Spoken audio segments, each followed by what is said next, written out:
عن ابی ہریرہ قال قال النبی صلی اللہ علیہ وسلم للہ تعالی علی کل مسلم حق ان یغتسل فی کل 7 ایام یوما.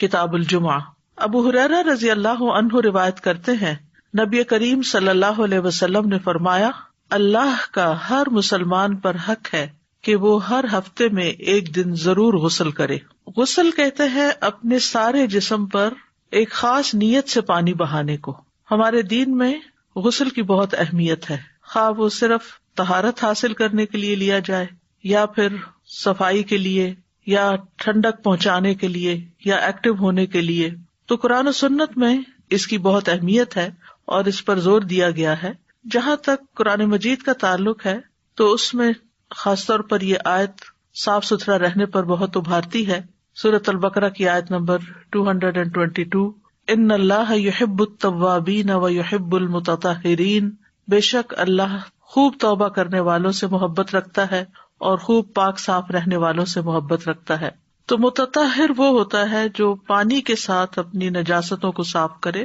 اور خوب اچھی طرح صاف کرے. جہاں تک سنت کا تعلق ہے تو جیسے یہ حدیث آپ نے پڑھی اسی طرح بخاری اور مسلم میں ایک اور حدیث بھی ہے حق علی کل مسلم ان یغتسل فی کل 7 ایام یوما یغسل فیہ رأسہ و جسدہ،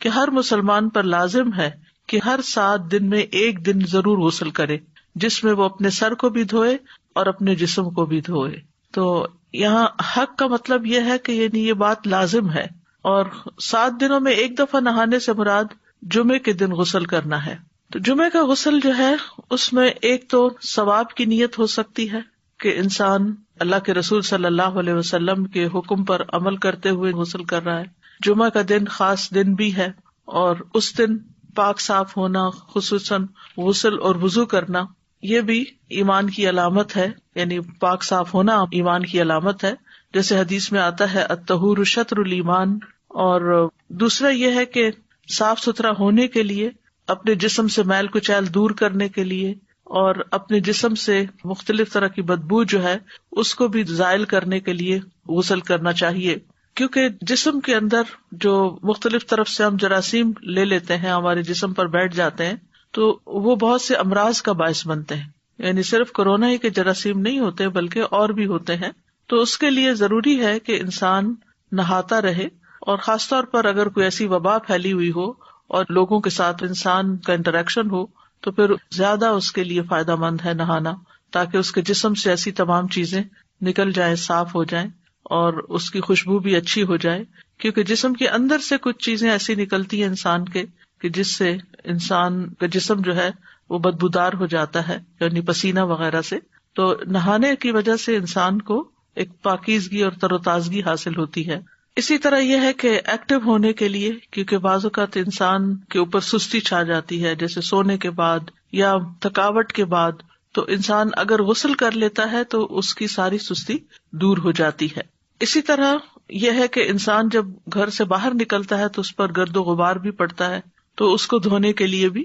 حضرت عائشہ کہتی ہیں کہ جمعے کے لیے لوگ اپنے گھروں سے اور اوالی سے باری باری آتے تھے اور وہ اونی عبائیں پہنے ہوئے ہوتے تھے، اور راستے میں ان پر گرد و غبار بھی پڑتا تھا جس کی وجہ سے ان سے بو پھوٹتی تھی. تو ان میں سے ایک انسان رسول اللہ صلی اللہ علیہ وسلم کی خدمت میں حاضر ہوا، اور اس وقت آپ صلی اللہ علیہ وسلم میرے ہاں تشریف فرما تھے. تو رسول اللہ صلی اللہ علیہ وسلم نے فرمایا کیا ہی اچھا ہو کہ تم لوگ اس دن کے لیے صاف ستھرے ہو جایا کرو، یعنی جمعہ کے لیے خاص طور پر. اوالی کہتے ہیں مختلف جو مدینہ کے آس پاس آؤٹسکرٹس میں چھوٹے چھوٹے گاؤں سے آباد تھے، تو وہ لوگ پیدل چل کے آتے، دھوپ میں آتے، اور بعض اوقات اگر سواری پر ہوتے جیسے گدھے وغیرہ کی یا اونٹ کی، تو جانوروں کے چلنے سے، زمین کے اوپر پاؤں مارنے سے بھی گرد و غبار اڑتا ہے اور پھر وہ جسموں پہ جا کے بیٹھ جاتا ہے، سر غبار آلود ہو جاتا ہے. لیکن یہ کہ اگر انسان غسل کر کے گھر سے چلا ہو تو کم سے کم احتمال ہوتا ہے کہ انسان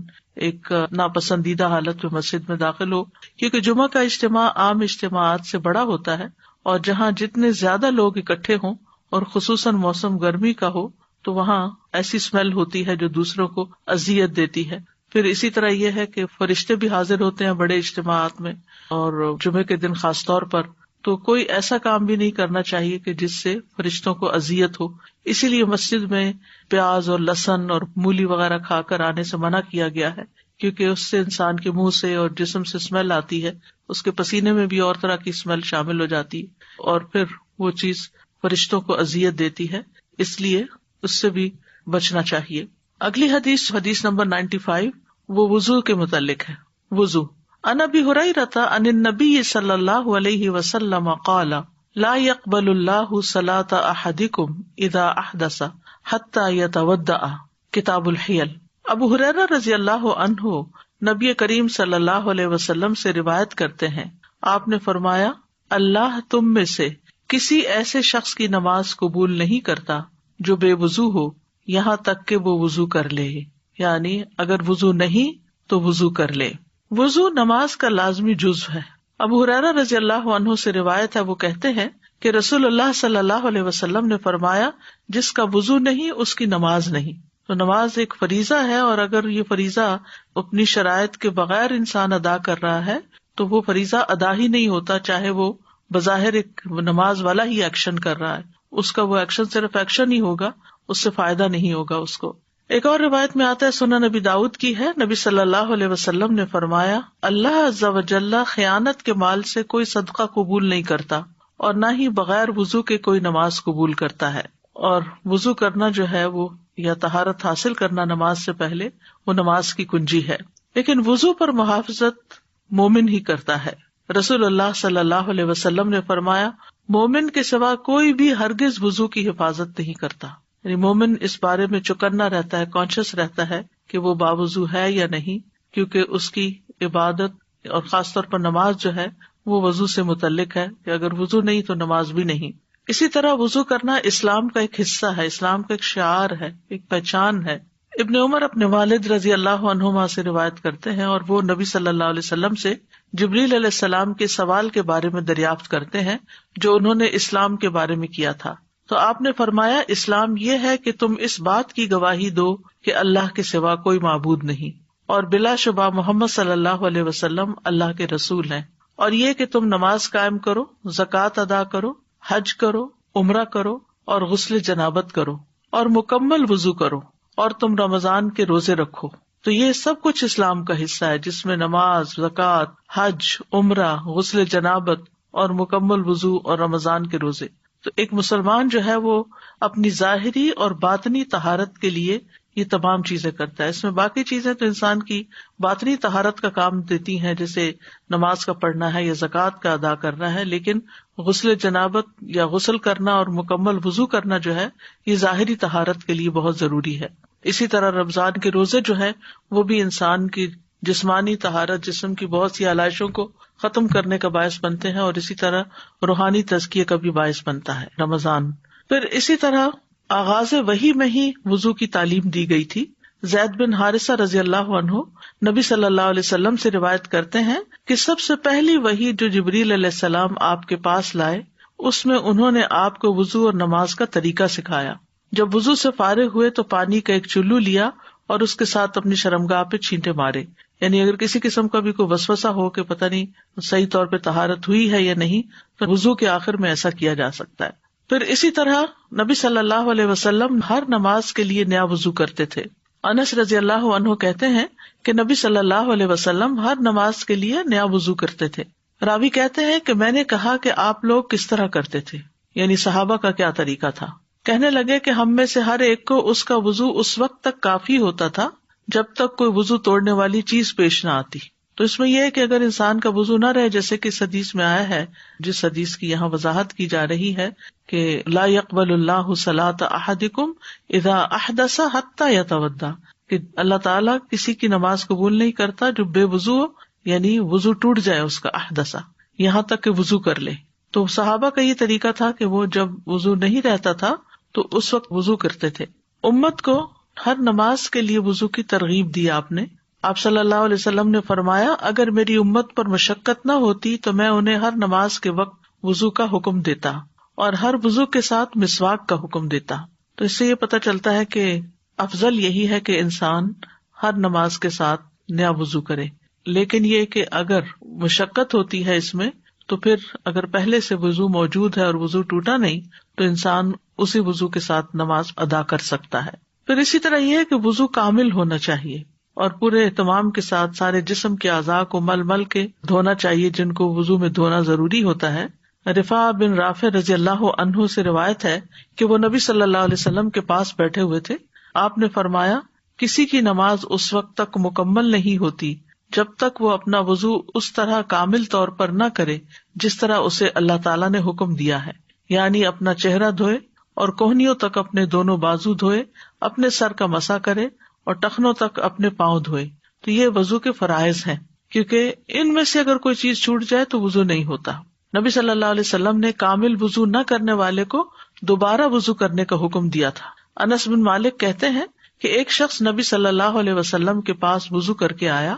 اور اس نے اپنے پاؤں پر ناخن بھر جگہ خشک چھوڑ دی تھی. تو رسول اللہ صلی اللہ علیہ وسلم نے اسے فرمایا واپس جاؤ اور اچھی طرح اپنا وضو کرو، یعنی صرف تھوڑی سی جگہ بھی اگر اس کی خشک رہ گئی تو آپ نے اس کو دوبارہ وضو کرنے کا حکم دیا. اس سے اندازہ کیا جا سکتا ہے کہ اس کی کتنی زیادہ اہمیت ہے. یہ حدیث جو ہے کہ لا یقبل اللہ صلاۃ احدکم، کہ اللہ تعالیٰ تم میں سے کسی ایک کی نماز قبول نہیں کرتا، تو اس کا مطلب یہ کہ خواہ کوئی مرد ہو یا عورت ہو یا نوجوان ہو، کیونکہ جس پر بھی نماز فرض ہے اس پر وضو کرنا فرض ہے، لازم ہے. الا یہ کہ اگر کوئی شخص معذور ہے، وضو نہیں کر سکتا کیونکہ پانی نہیں ہے، یا بیمار ہے تو وضو نہیں کر سکتا، تو ایسا شخص تیمم کر لے. یعنی صرف عذر کی صورت میں انسان وضو چھوڑ سکتا ہے، جبکہ عام حالات میں وہ وضو کو چھوڑ نہیں سکتا اگر اس کو وضو کی ضرورت ہے، کیونکہ وضو کے بغیر نماز پڑھنا جو ہے وہ حرام ہے. اور یہاں پر احدث کا لفظ استعمال ہوا ہے وضو ختم ہونے کے معاملے میں. تو حدث جو ہوتا ہے وہ دو طرح کا ہوتا ہے، ایک حدث اکبر ہوتا ہے جو جنابت ہوتی ہے، اور دوسرا حدث اصغر جس میں انسان کے جسم سے کچھ مادے ایسے نکلیں کہ جن کی وجہ سے وضو ٹوٹ جائے. تو نواقض الوضو جو ہیں جن پر سب کا اتفاق ہے وہ یہ کہ سبیلین سے، یعنی پیشاب کے اگلے رستے سے یا پچھلے رستے سے کوئی بھی چیز جو نکلے، اور وہ نکلنے والی چیز جو ہے اس میں پخانہ، پیشاب، منی، مزی، ودی اور گیسز، اسی طرح حیض کا خون، استحاضہ کا خون، نفاس کا خون، اسی طرح عورت کی فرج سے نکلنے والی رطوبت، باقی چیزیں وضو توڑ دیتی ہیں اور وہ نجس ہوتی ہیں. لیکن مزی اور جو گیسز جسم سے نکلتی ہیں یا عورت کی شرمگاہ سے جو رطوبت نکلتی ہے یہ ناپاک نہیں ہوتی، یعنی اس سے جسم ناپاک نہیں ہوتا لیکن وضو ٹوٹ جاتا ہے. پھر اسی طرح یہ ہے کہ انسان اگر سو جائے تو اس کا وضو ٹوٹ جاتا ہے. اگر اس پر کوئی بے ہوشی طاری ہو جائے، کوئی جنون ہو جائے یا وہ نشے میں آ جائے کسی وجہ سے، اگر نشہ حرام ہے لیکن پھر بھی اگر جیسے بعض اوقات آپریشن وغیرہ کے لیے انستھیزیا دیا جاتا ہے جس کی وجہ سے عقل چلی جاتی ہے، انسان گہری نیند سو جاتا ہے، تو اس صورت میں بھی وضو نہیں رہتا. اسی طرح شرمگاہ کو ہاتھ لگانے سے وضو ٹوٹ جاتا ہے، لیکن اگر عورت اپنے بچے کو دھو رہی ہے، اس کو صاف کر رہی ہے تو اس کا وضو نہیں ٹوٹے گا. اسی طرح اونٹ کا گوشت کھانے سے بھی وضو نہیں رہتا، اس میں دوبارہ وضو کرنے کی ضرورت ہوتی ہے. اگلی حدیث ہے حدیث نمبر 96، یہ مسواک کے بارے میں ہے. ان ابی ہریرہ رضی اللہ عنہ ان رسول اللہ صلی اللہ علیہ وسلم قال لولا ان اشق علی امتی او لولا ان اشق علی الناس لامرتهم بالسواک مع كل صلاۃ. ابو ہریرہ رضی اللہ عنہ سے روایت ہے کہ رسول اللہ صلی اللہ علیہ وسلم نے فرمایا، اگر میں اپنی امت یا لوگوں پر گراں نہ سمجھتا تو انہیں ہر نماز کے ساتھ مسواک کرنے کا حکم ضرور دیتا. تو اس سے یہ پتہ چلتا ہے کہ ہمارے دین نے ہمیں مسواک کی ترغیب دی ہے کہ ہم نماز سے پہلے مسواک کریں. اس میں آپ دیکھیے کہ مسواک جو ہے وہ درخت کا بھی ہوتا ہے، اور اس کے علاوہ اگر ٹوتھ پیسٹ کے بغیر آپ صرف برش سے اپنے منہ کو صاف کر رہے ہیں تو انشاءاللہ وہ بھی مسواک کے برابر ہو جائے گا. یعنی اصل مقصد کیا ہے؟ اپنے منہ کو صاف کرنا. اور ایون یہ کہ اگر آپ کے پاس مسواک نہیں ہے یا ٹوتھ برش نہیں ہے تو آپ انگلی کے ساتھ اپنے منہ کو اچھی طرح اپنے دانتوں کو صاف کریں. اور اگر مسواک ہے تو پھر نہ صرف یہ کہ دانت صاف کیے جائیں بلکہ اس کے ساتھ ساتھ اپنے زبان وغیرہ کو بھی صاف کیا جائے. اور اس میں یہ ہے کہ جو روزہ دار ہے وہ بھی مسواک کر سکتا ہے، یعنی اس کے لیے بھی مسواک منع نہیں ہے. تو یہ حدیث جو ہم نے پڑھی ہے یہ مسواک کی اہمیت پر دلالت کرتی ہے کہ انسان کو مسواک استعمال کرنی چاہیے اور اس کی شدید رغبت بھی رکھنی چاہیے، کیونکہ نبی صلی اللہ علیہ وسلم کو اس کا لازمی حکم دینے سے اس بات نے روکا ہے کہ آپ لوگوں کے مشقت میں پڑنے سے ڈرتے تھے، اس لیے آپ نے روکا ہے، ورنہ یہ ہے کہ یہ ایک مستحب عمل ہے اور پسندیدہ ہے۔ مسواک جو ہے وہ رب کی رضا کا ذریعہ ہے۔ ابو بکر صدیق رضی اللہ عنہ سے روایت ہے کہ نبی صلی اللہ علیہ وسلم نے فرمایا، مسواک منہ کی طہارت اور رب کی رضامندی کا ذریعہ ہے، یعنی نہ صرف یہ کہ منہ صاف ہو جاتا ہے، انسان فریش ہو جاتا ہے، انسان کے منہ میں جانے والے جراثیم وغیرہ اور اندر سے اٹھنے والی آلائشیں وہ ختم ہو جاتی ہیں، بلکہ اس کے ساتھ ساتھ انسان کو اللہ سبحانہ وتعالیٰ کی رضا بھی حاصل ہوتی ہے۔ اسی طرح قرآن مجید کی تلاوت کرنے کے لیے خاص طور پر اگر مسواک کر لیا جائے تو بہت اچھا ہے۔ سمرہ بن جندب نبی صلی اللہ علیہ وسلم سے روایت کرتے ہیں کہ آپ نے فرمایا، اپنے منہ کو مسواک کے ساتھ پاک رکھو، کیونکہ یہ قرآن کا راستہ ہے، یعنی قرآن کی تلاوت انسان کرتا ہے اور فرشتے حاضر ہوتے ہیں۔ حضرت علی رضی اللہ عنہ نے مسواک کرنے کا حکم دیا اور کہا کہ رسول اللہ صلی اللہ علیہ وسلم نے فرمایا،